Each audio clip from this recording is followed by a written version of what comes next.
Black tokenism and white supremacy. If you've actually clicked play and you've gone past the text I put in this post or the title of the video, then I honor you and applaud you. And I applaud you even further if you have an open mind to what you are about to hear. I'm going to be honest with you. The title of this video came up to me as I was listening to Layla Saad's book, Me and White Supremacy. And I knew it was going to be uncomfortable for a lot of people to hear. But I wanted it to be a mix of both worlds because I want to give a different perspective. And I want to do that by sharing this story. A couple of weeks ago, a friend who's becoming a dear friend, who I admire the work she does, called me. And you could hear discomfort in her voice, but you could also hear honesty and rawness and authenticity, something that I will always respect and honor her for. And she acknowledged that she had a team, let's just say a board of directors. And although in her eyes there was an element of diversity because the world is fully aware that men tend to dominate lots of roles, but also tend to dominate influential and decision-making roles, she acknowledged that there was diversity in her group by way of having women. But when she checked in with herself further, she found out that on her board was a group of women who were white, and probably went as far as to say a lot of them probably resembled her by way of hair color, maybe eyes, skin tone, whatever. The point was, she felt that there was diversity lacking on her board, acknowledging that she is rich in diversity in all the work she does. But at that level, it was just one tone and she needed to check herself. And as she was talking, I was squirming so hard on the other side of the phone.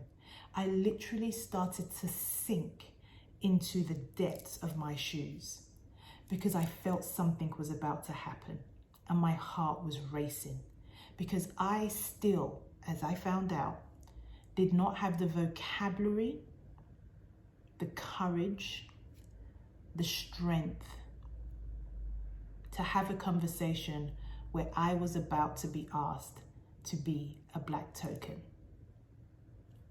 Now hold up, I hear you.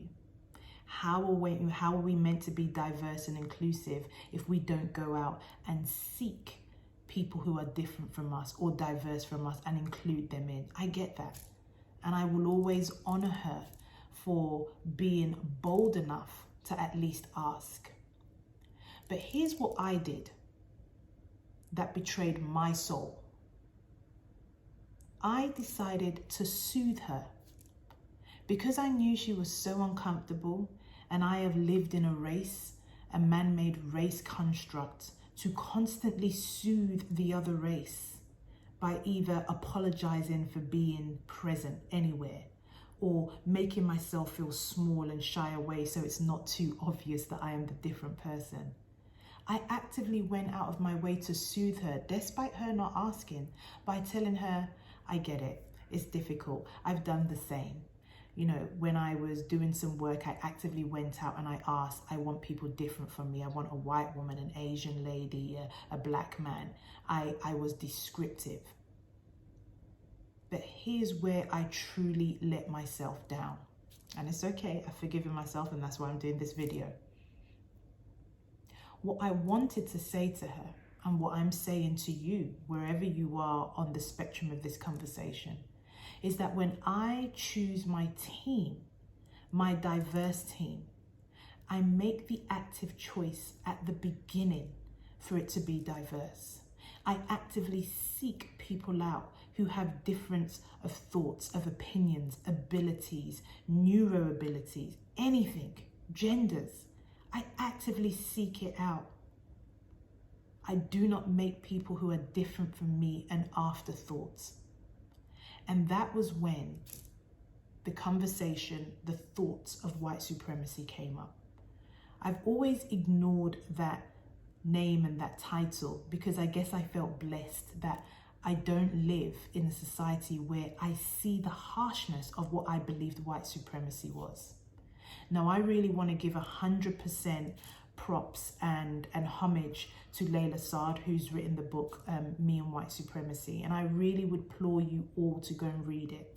But listening to the Audible has given me the vocabulary and a deeper understanding to find out why that conversation I had with that friend unsettled me, rattled me, and possibly tried to take a notch in my confidence. And the reason why is because it was very obvious that despite my abilities, which I know she completely honors and appreciates and knows the value I will bring, I was the black token. I was the black token, and it hurt. It really, really hurt. Whether that was her intentions or not. It's the fact that I can be on indigenous land. And although it's not my direct lineage or ancestors that are here in Australia, there's a very close relation to it. There's a very close relation to the story, to the history, to the herstory. There really is. And it just hurt as to how much humanity has let itself down. But I was also sad at how much I was willing to betray myself to make the other, the white person, feel okay for forgetting what diverse really and truly looks like. Now, I want to say something else. There's a possibility there is going to be some deep fragility, more specifically, white fragility. And I know, why do we have to use color constructs? As Layla says, we would be ignorant to assume that it's not there. We would be ignorant to assume that when you go into most meetings, that there's probably more of one race or gender than the other. Let's not avoid the big elephant in the room. The work I do is all about transformation. The reason why I would have the gore to even put this video together is how can I say I want to be a leader when I don't talk about matters that mean a lot, that have everything to do with living in a just, equal, diverse and inclusive world. This is a difficult conversation, but I'm inviting you all to check yourself. Check yourself if you're a white man. Check yourself if you're a white woman. What story have you been told that builds into this thought process that suggests you potentially are more important, higher up than any other race or gender than you? For those of you who are fighting for equality between genders, look outside and completely understand that we now live in a world where we don't just have two genders. How much do you need to look outside of your blind spot, and how much work should you be willing and open to do? And if you do decide, and as my lights goes,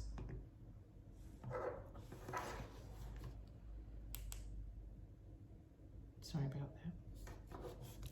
If you do decide that you want to go out there and actively seek diversity, then make sure you're not just doing it at the front end of your business, but you're doing it at the back end.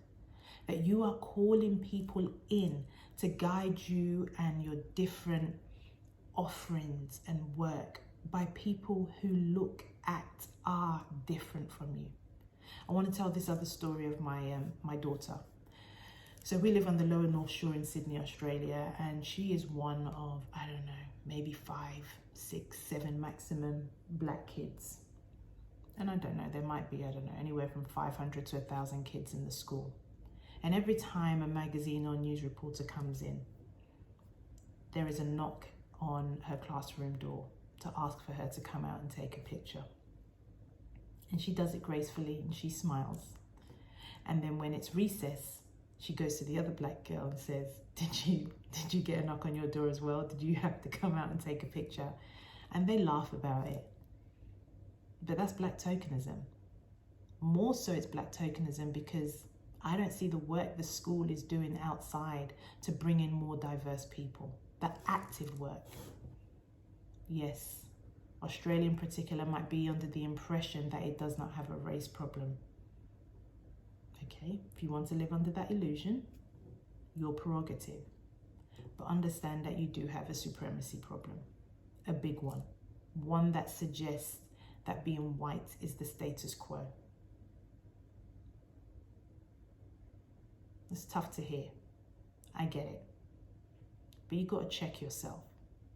And for anybody who sees themselves as Black, Indigenous, person of color, is to also educate yourself on the vocabulary so that you can educate and teach others when and if you choose to without betraying your soul.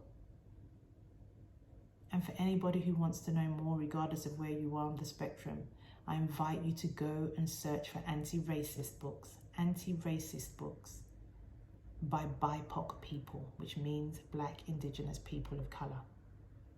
If you want to be a leader, if you manage a team, you have businesses, and you find this conversation so uncomfortable that you want to shut down,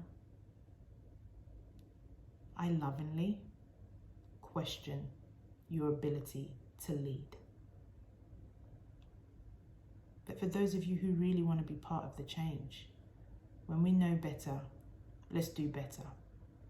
I'll check myself, but I want you to check you. Start there. Love and light.